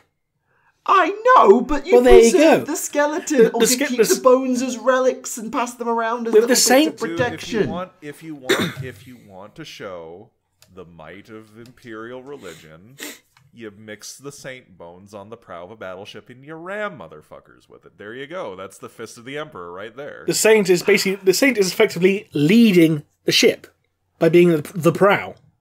Yes, but they preserve the skeleton and do it that way. Don't mix the micro... Tack, when have you ever known the Imperium to be logical and practical? I know, but like, there's a line where this just becomes stupid, and I think this one has jumped This the is the shark for me. Imperium, it's always stupid. I know it's the Imperium, but... Tactica, I will bring you back an hour in conversation when we saw the giant robot with a dog skull the size of a fucking city block. Logic and reason have no place here. I know, but I still feel like there is a point at which you have truly jumped the shark, and I feel like this one jumped the shark. I don't feel like this is it. I feel like this is one of the least... This is honestly one of the least stupid things the Imperium could... It's put completely in character for the Imperium. I know, but as a MacGuffin, it's such a bit of plot convenience that he happened to do that. I don't know. Anyway, continue telling the story of the Bone Zone. But as they're traveling for the Ghost Wind, they realize that the Imperial fleet has found them and is pursuing them in the Ghost Wind. I assume partly due to their warp engines plowing through or something. I don't know exactly. But they're gradually gaining speed, and they're Necrons are like, okay, how the hell do we outpace them? It's like, we need to reduce our mass. Throw all the shit out the ship. Like, literally, like, they take all the the stones from the tomb complexes and literally just chuck them out the ship. And literally, like, a whole bunch of Imperial ships are blowing because like massive, like, skyscraper-sized, stones smash into them at light speed. Which is a pretty effective way of blowing up ships, let's be honest. I mean, yes. They eventually have to start shedding layers of the ship's armor and even getting rid of several cohorts of warriors in the process as well to reduce their mass. But it ends up not being enough because an Astartes vessel ends up deploying several boarding torpedoes. It's the Space Marines from the first book who are now confirmed to be Angels and Carmine. Not Blood Angels, but we knew they were a Sanguinian chapter. So yeah, that's pretty cool. Interesting enough, one of the boarding torpedoes has a Death Company in it, and the Death Company of the Angels and Carmine wear white armor. That's a twist. Points at white. Say that again, sorry? I said points at white. Ha! And they're being led by a chaplain, obviously, in Terminator armor. And there ends up being a fight between, the Necrons on the bridge and these Space Marine squads. Big fight breaks out. Several other boarding torpedoes hit several other areas of the ship. And the Space Marines are slowly winning there because, literally, for whatever reason, Necron battle tactics have not really evolved much beyond, make a big phalanx and march slowly towards the enemy. Where it was revealed that one Space Marine was able to take down 30 Necrons because they were just marching very slowly towards him. Yeah. But in the end, the Necrons are all saved because thanks to the appearance of the Destroyers, it's like, hooray, the Destroyers go and kill things now. Nicely done. Oh no, the Destroyers are completely unsalvageable. Yeah. Oh, shit, I forgot about one thing completely. Prior to when the Imperials caught up with them. I completely forgot about this. So the Razor, the Admiral of the Necron fleet, Yennek, I think his name was, the one who had contracted the Flare virus in the previous book. Oh, yeah. He's starting to become more and more deformed. Like, he's even took to wearing a cloak to hide his deformities because, like, one of his hands started, turning into talons. and he's hiding under a cloak, and Ultic's like, it's a bit weird he's wearing a cloak, considering he always hated wearing cloaks, because he said they were very impractical and cumbersome. Oh, he's hiding, okay. And he gets into an argument with Mentep over something or other, and ends up destroying a statue in his rage. And Ultix notices there's a carving on one of the statues. A fresh carving. Which has the same mark that a flayed one tried to carve on him back in the previous book. And he realises, there's fucking flayed ones on my ship, aren't there? Oh dear. Oh dear. Uh-oh. And it turns out that Mentep had basically brought all the flayed ones from Ithacus and Set onto his ship. They're all hiding in the bowels of his ship. And Ultix gets very pissed and says, show me where they are. And he brings Yennek with him as well. He kicks Yennek down and is like, right, you're going to stay here and rule over your own kingdom now, because now these are your subjects, apparently. And in his rage, he just flat out kills Mentep, like just cuts him in half. I mean, you would, wouldn't you? So he appoints a new admiral, and he ends up banishing the flayed ones that are in the hold of that ship, basically just like ejecting that hold into the Ghost Twin. So it's like, right, see ya. I mean, if you're chucking stuff out, you may as well. Exactly, yeah. So going back to when the Angels of Carmine started attacking the ship, they're being, the spaceman ship was coming around again to do another attack, and then the ship of the Ogmedek dynasty, the one that has the Crown Prince, Ultix's rival on it, just comes out of the blue and just rams straight through it, like literally just splits it in half. Were they just a reminder, were they travelling with Ultix at the time, or have they just randomly Deus Ex marketed? I assume they were travelling with them, but it's like, I thought you buggered off. It's like, no, I'm not going to bugger off, this was too much fun. Kind of thing.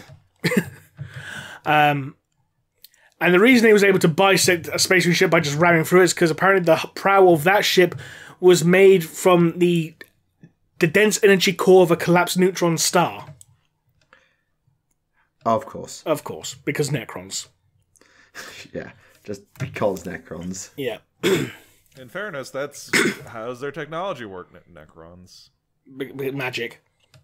Necron technology is magic, let's be honest. Yeah, pretty much. But yeah, as the destroyers basically go around wiping out the remainder of the space marines on the bridge, and Ultix says, I'm going to give you a boon. You see the remains of that space marine ship there, the one that's in the midst of being rapidly repaired? It's yours, have fun. Destroyers go over there and start... his rival to it. He says, he sends the destroyers over there. His rival helps Ultix basically clear out the bowels of the ship of space marines that are left. Basically going to battle together, like, oh yes, this is how, frenemies should be, beating the shit out of the unclean. Yeah, I mean, fair enough. And so after that, Ultix only has one Lich Guard left. It's the captain of his Lich Guard. And he realises, because I got the bones of an Imperial Saint in my body now, they're going to keep coming after me, so the best way to save my dynasty is if I go and confront them myself and let everyone else escape. You can't just wash it off or get it out, I assume, at this point. It's in there. I mean, it's it's forged with the metal. You gotta, deep clean that shit. Yeah. Not to mention warp taint is probably warp tainted the rest of his body as well. Also, that's true, yeah. So what he does, he ends up decorating his body with the bones of the chaplain he slew. It's a symbolic gesture. Yeah. And he and the captain of his Lich Guard get a little night side and start travelling towards the ship that the prow was taken from in the first place. Just like a big, ramming speed kind of thing. And they end up getting onto the ship, basically just by smashing through it. They get separated. Altix is attacked by a bunch of bilge mutants that are hiding in the bowels of the Imperial ship, because the Imperial ship's several kilometers in size. So, yeah, they have their own little feral civilizations underneath. Yeah. And he's making his way through the bowels of the ship, and he finds the remains of the Lich Guard. And the Lich Guard ends up talking to him for like the first time in like 60 million years. Because this script has sworn a vow of silence previously. So, I'm dying anyway, I might as well have a natter with you now. Kind of, yeah. And Altix basically says, like, because she says, like, I'm sorry, I failed you, my king. It's like, no, I'm not your king anymore. I'm no one's king now. I'm just, we're equals now. It's like, oh, okay. Oh, by the way, do you realise I was the one who trained you when you were still alive? Oh, yeah, you were my instructor. It's like, yes, you were good. It's like, yeah, I know I was always good with glaives. It's like, no, you were shit at every weapon I taught you. You were just good, as in a good person. That's why she's like... Oh, that's a burn. Yeah. And it's like, yeah, it's not really a thing that we need to be told, like, I'm a good person. Do you know what else we know, Altix? What? You're cursed. What do you mean? You have the Flayer virus. Oh, of course he does. It's like, how long have you known? Oh, since Sed.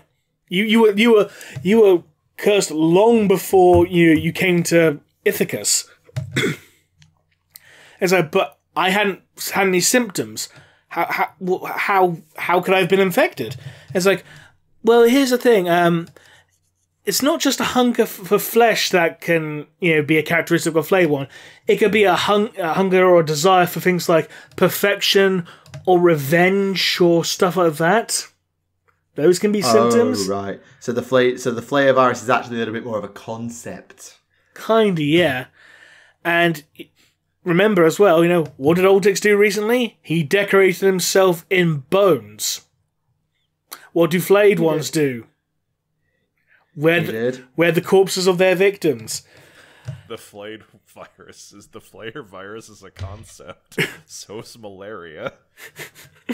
And basically, the Lich Guard ends up dying, like unable to be resurrected, and Altix then just basically goes back to the remains of the mutants he killed and starts trying to eat them. He's basically just given it at this point.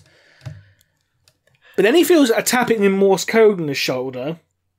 He turns around, and it's Yennik, the Razor, who he cast out, who's now fully deformed into a monstrous Flayed One who's like 3 times his size now. Of course. And yet he could sneak up on him and tap him on the shoulder in Morse code. Well, the thing is, the reason they could sneak up on it is because Flayed Ones, they actually do explain, the Flayed Ones can appear literally anywhere by just going, I see a destination and I'm there. What? They literally pull themselves through subspace to reach a destination they want. I thought that they just had teleporter matrices. It's much more advanced than a teleportation matrix of a traditional Necron. Like, basically, the Ghost Wind, that is basically how Flayed Ones travel throughout the galaxy. Naturally. They literally just step into it and then pull open a rift in space-time, just step through, essentially. Man, good luck trying to balance that shit in a new Warhammer RTS if you have Necrons in it. And Yennik and Altix are having a conversation is like, I thought you'd be a lot angry at me. It's like, well, I was angry, but I can't stay mad at you, kind of thing. And it's like, oh. Yeah, they're having a long discussion about, but the whole concept of Flayer virus and vengeance and stuff, blah, blah, blah. And Altix says, oh, so we're equals now. And Yennik says, like, yes, but as you're equal, I'd like to say that I wish to serve you. Will you be my king? I know, cheesy, I know, but still. I think I can see where this was going. I don't know if it's where it's going to end up. But... So, as they finish the conversation, Altix realizes that there's now literally an entire legion of Flayed Ones standing around him. It's like, he's thinking, it's like, where the fuck do you all come from? But they end up proceeding to, like, start butchering everything on the ship. The ship itself is opening fire on the Necron flagship, the Acropole at this point. And they silence all the cannons, blah, blah. And they end up teleporting back onto the ship And everyone starts cheering them. It's like, hooray, you did a very good thing. And Otis is like, but we're fucking flayed ones. Shouldn't you be fucking disgusted? No, because apparently after he left, the curse of the flay virus started affecting everyone on the ship quite rapidly. Because of fucking course it did. The only people it didn't afflict were Lysicore, because it turns out Lysicore actually fucked off, as you do. And the Ogre deck Crown Prince, he was unaffected because, you know, I suppose different dynasties have different tolerances, I suppose. But anyway, they end up reaching Drazak, and Drazak, eventually they get to the surface of Drazak. They have to go for some convoluted bullshit. It's like, oh, the clouds are actually a barrier. We have to use this magical beam to part the clouds. Fine. kind of thing. And Drazak itself is described as being a Necron paradise, like no breeze, no moisture, everything pristine, clean, like polished white stone everywhere. It's like, ooh, it's a paradise. And he's leading like all of his people, who are now all flayed ones at this point. And he goes into this massive building, it's basically like built like a palace, it's much bigger than the Palace of Ithacus. And there's a massive throne there with a white crown, no king. And so he takes up the crown and crowns himself. Yeah. He's like, guess what? He's now the Bone King. Da-da-da-da-da. The end. I saw that going about... and the obligatory, all hail the twice dead king. Obviously. Roll credits. Yeah, when they said the book was called Reign, I was like, so he's the king, but he's the king of a dead dynasty. Like, where's this going? And now I see where it was going. So yes, nice twist of actually tying into the Bone King of Drazak. I like that. Yeah. I started off by saying, like... Get a model. I like the fact I started off saying, like, oh, the Bone King of Drazak, he's just a myth. It's like, turns out we were the Bone King of Drazak all along. The bones were the friends we made along the way. Pretty much. The bones are the friends we wore along the way. Yeah, literally. But yeah, that's the book. It sounds like a very mind-bending read, but a very good one. It was a pretty good book, I will admit. Yeah, credits where it's due. Well done, Nate Crowley. Again. I guess I'm learning that Necron Flayers can just teleport behind you and say nothing personnel and then infect you with the Flayer virus and you'll be cool with it. Nothing personal, kid. Tap, tap, tap, tap, tap. More memes. Yes. None of them were purple, though, so... Okay, now you've lost me. Because that character was purple, it's like a Sonic the Hedgehog character. But he's like purple Sonic. Nothing personal, kid? No? Okay. I mean, I got it. Just the delivery was, that wasn't That was not delivery, that was DiGiorno. So it was shit. Yeah, this was the meme Tactica. Okay. You don't have DiGiorno in Britain, do you? Yeah, we do. Okay, thank fuck. I thought that you didn't. It's like, what the fuck are you talking about? Yeah, DiGiorno pizza, yeah? Yeah. Yeah. Yeah, okay. It's not very good, but... Next topic, frozen pizzas. I mean, what time are we? I'm just surprised the fact that Chicago Town pizza isn't even Chicago style pizza.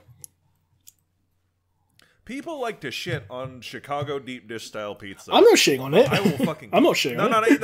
Not you. But I'm going off a tangent. Look, all you motherfuckers, you pizza connoisseurs, I say with quotation marks and size 48 font. If you fucking lived in Chicago or in the area around the Great Lakes region, in like Ohio or Michigan, and by the way, I am from Michigan, so I know what the fuck I'm talking about. Detroit? If you fucking tried to make New York style pizza in Chicago, the difference in altitude and temperature would make that dough fucking worthless. You need to put the fucking hot tomato sauce on top of the cheesy pizza bread so that it fucking melts and stays warm in those awful Chicago-style weathers. Okay? And that's the same for Detroit-style pizza. So all the pizza connoisseurs out there who are just like, nah, you fucking like, you eat New York-style pizza or you're a dick. Fuck you. You're a piece of shit. every pizza style in every region of America is valid, even if it's in Italy. There you fucking go. Personally, I prefer calzones your- myself, but hey. And that's your random American pizza lesson rant of the week. Yeah, give me on more, and I'll give you even more, kids. Fresh, what is your opinion on calzones, though? What the fuck ever, man. Because that's basically it's If just a you wanna pizza eat it- folded over. If you want to eat an inside-out pizza, you do you. I think that you can do the same calzone thing if you just take a pizza and you just like fold the slice. That is what a calzone is. I know, but it's like if you want that as like your whole experience, what the fuck ever, man. Some people will say that Boston floaters aren't a real drink, but they are. Sorry, I had to laugh because I don't know if it is over there, but over here, a floater is generally like an unflushed turd. Oh, for fuck's sake. Okay. Okay. So do you know what a root beer float is? Yes. Okay. A Boston float is the same concept, but you use Sprite instead of root beer. Fair enough. So it's, And it's Sprite not from with Boston, an ice it's cream from in Detroit. it. So it's Sprite with an ice cream in it. Yes. Why But though? it's called a Boston float. But why though? Because it was made on Boston Avenue in Detroit. No, but what? No, I understand the name, but The concept. yeah, the concept. Why though? Okay, do you know the concept behind a root beer float? Then there was just like a guy making some.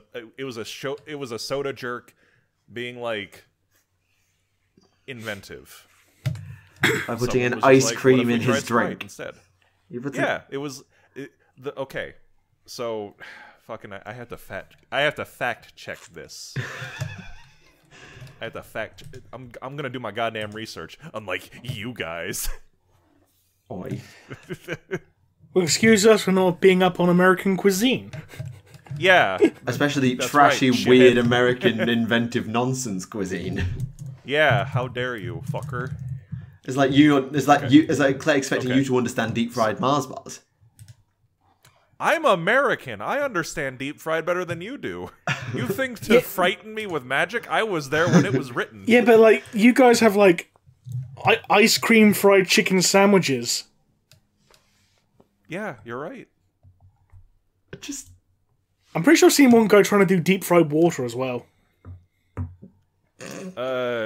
Look, don't. Sometimes mistakes are made. Sometimes people. Science isn't exact. Science isn't meant to be treated in this way. God, that is carnival food, Remleiz. That is what you eat when you go to the carnival and you're like, I just want to make nothing but mistakes all the time. Also, I was mistaken. It is not called a Boston float. It's called a Boston cooler. So, I'm going to preemptively ending people are going like, well, actually, me in the comments. I'm just thankful it's not called a Boston floater because that means I don't have to have a mental image of someone drinking a turd.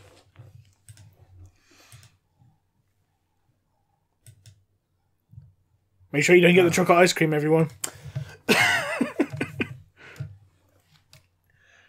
Your classiest entertainment here on the Adeptus Podcastus whenever I'm around. Well, yeah. We learned it from watching you, Fresh, okay?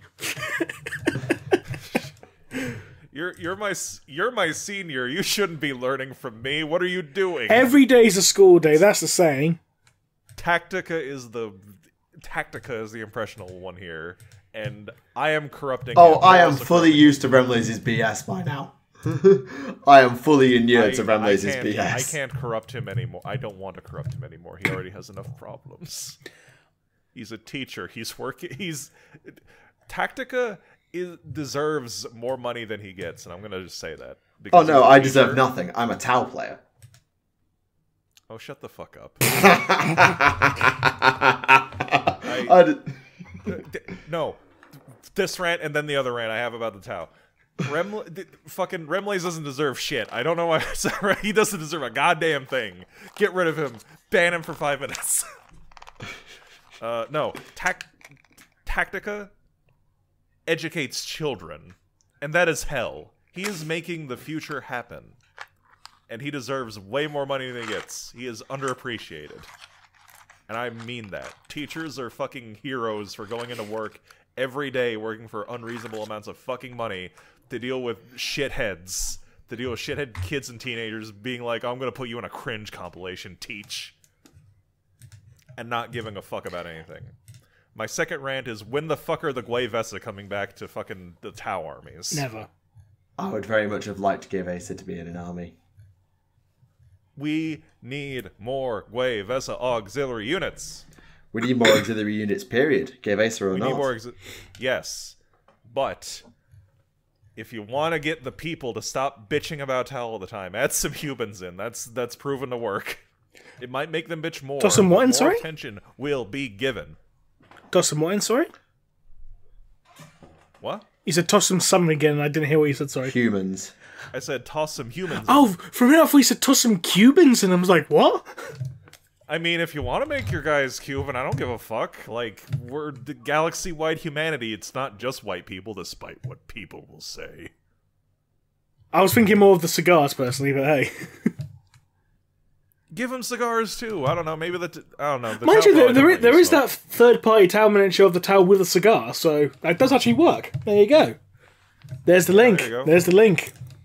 There's the Gwei Vesa are giving contraband cigars to Tau. Do we really need to make more Tau communist jokes, though? I was just making jokes about No, I stoners. know, but if you put like Cubans in Tau army who are already like considered to be like space communists, people are just gonna go, I told you so. Look, it's not my fault, Tactica, that people do not understand that the ideal of communism being a classless society does not represent the fucking society with a Bronze Age caste system. I know. As I know. in, the most class you can get in a faction. I know. But hey, no one said that people who bitch about Tau online are smart. It's all because of the fucking Fish of Fury, too. People need to get over the fucking Fish of Fury shit that happened. That was fucking years ago, but people It's are back. saying, People That's need the to- problem, is it? People need to get over the whole fish joke with a Tau regardless. Oh. There you go. There's my brand of hot takes. Stop bitching about the Tau all the goddamn time, Sorry. you goddamn babies. Sorry to go on a slight tangent about third-party Tau miniatures, but Tactica, this one you might find interesting. It's like an unsuited Farsight. Yeah, I've seen an art piece that looks like, I think it's that model, but that is exceptionally cool. Like, yeah, I would buy the bejesus out of that. Yes, please. I'd have one of those. Get a version next to the battle suit so you can have a little diorama. Which company Give- is that? Sorry. War game exclusive. No, go on. I don't suppose you... I'll take it up. I- Sorry. No, I've got the you link, were yeah. asking which company did it. Remleiz answers his question. I know, but no. Oh, there we go. Literally just faster for Rem to just ping me the link. Okay, because I'm a little bit tight on budgets, but I admit that's... I like how that's in all caps. $24.99. Greater good trader. Actually, actual good value.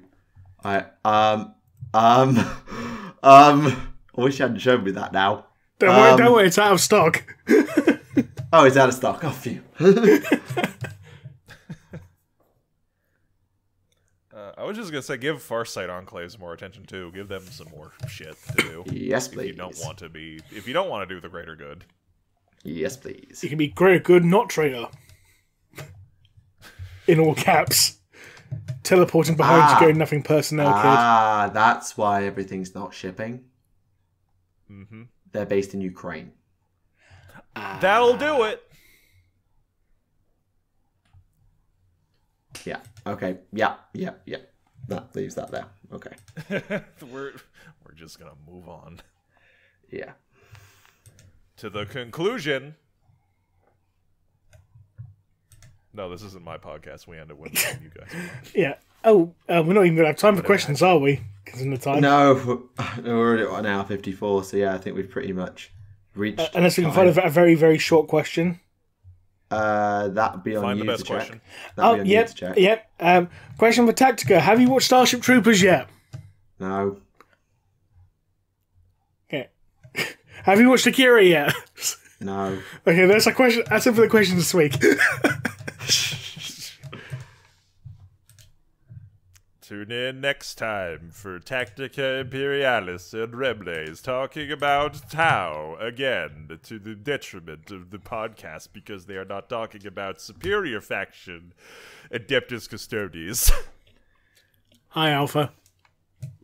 Hi, Thunder. No, I'm not Alpha. I am Herkness Baggendade. I am Herkness Dragonblade's cousin. Oh, God. I haven't heard about Herkness Dragonblade in yonks. I miss him. Whatever happened to I miss Charles? him every day. Did he ever come out, crawl out of the lake? I don't know, man. Like Charles is living off the fucking grid.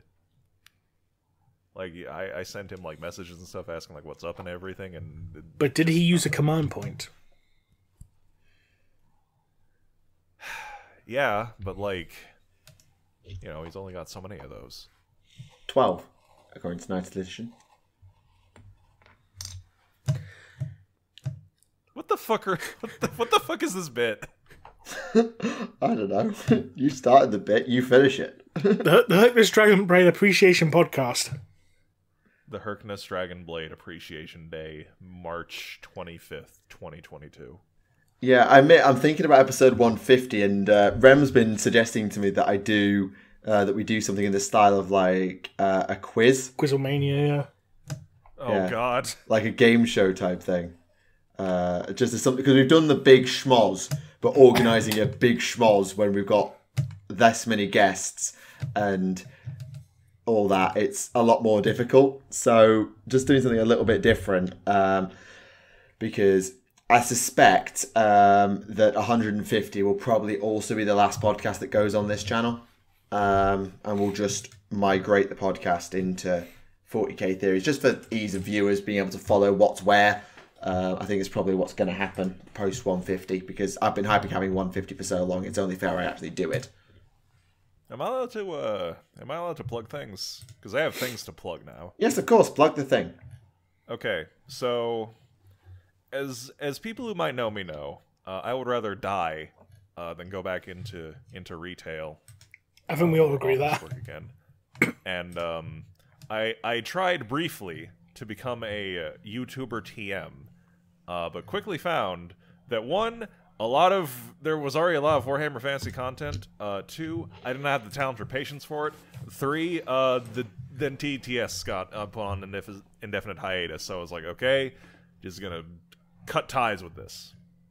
So now what I do is I do what I'm best at, which is saying stupid shit and playing video games at the same time. I have a Twitch now. I stream, and I have an audience. Do you want to expand the audience? Do you wish to become part of the big cabal?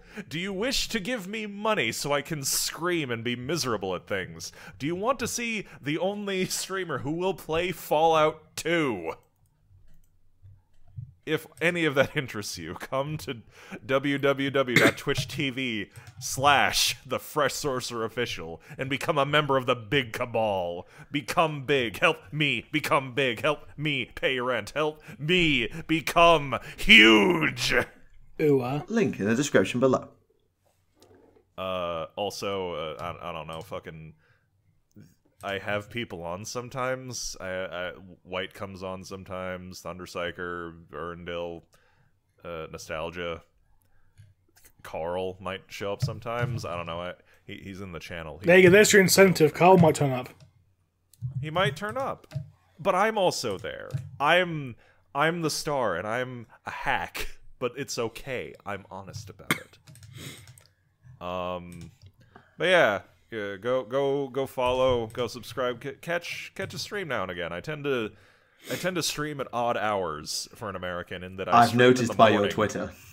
I stream either in the mornings or afternoons. It kind of fluctuates. Sometimes some days ain't too good, you know, and you need to take a break. Of course.